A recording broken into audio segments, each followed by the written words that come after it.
اعوذ بالله من الشیطان الرجیم. پناه میبرم به خداوند از شیطانی رانده شده. بسم الله الرحمن الرحیم. به نام خداوند بی اندازه مهربان نهایت بارحم. اذا الشمس كورت واذا النجوم انكدرت واذا الجبال سيرت واذا العشار عطلت. هنگامی که آفتاب در هم پیچیده می شود و هنگامی که ستارگان بی فروغ شوند و هنگامی که کوهها به حرکت افتند و هنگامی که اشتران شکمدار با حمل 10 ماهه خود به حال خیش گذاشته شوند.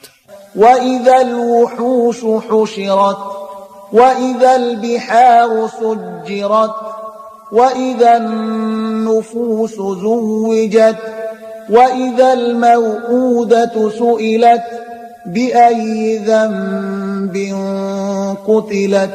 هنگامی که جانوران وحشی نمیرمند و جمع می شوند و هنگامی که بحرها مانند آتش افروخته شوند و هنگامی که روحها به بدنها یا مردم هم خوی و خصلت به هم بپیوندند، هنگامی که از دختر زنده در گور شده پرسیده شود که با کدام گناه کشته شده بود. و اذا الصحف نشرت و اذا السماء کشطت و اذا الجحیم سعرت و اذا الجنة ازلفت علمت نفس ما احضرت.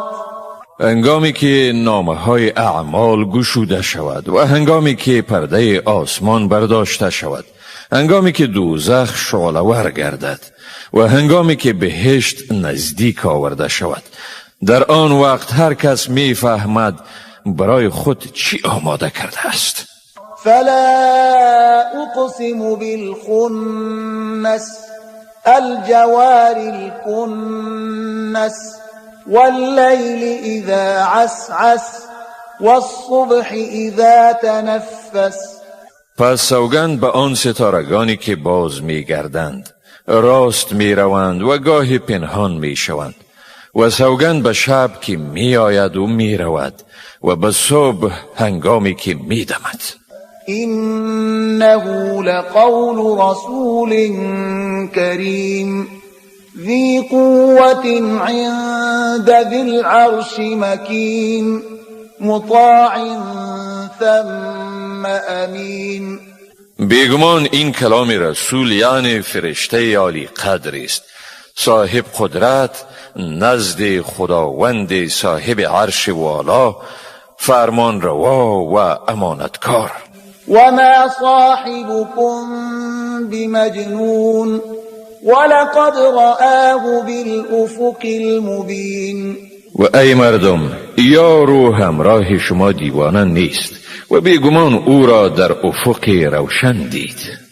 وما هو على الغیب بضنین وما هو بقول شیطان رجیم فأین تذهبون. و بر تعلیم اسرار غیب بخیل نیست و نه هم این قرآن سخن شیطان رانده شده از رحمت خداوند می باشد. پس به کجا می روید؟ این هو الا ذکر للعالمین لمن شاء منکم ان یستقیم. این قرآن نیست مگر پندی برای همه جهانیان، برای آن کسی از شما که بخواهد در راه حق پایداری کند. وما تشاءون الا ان یشاء الله رب العالمین.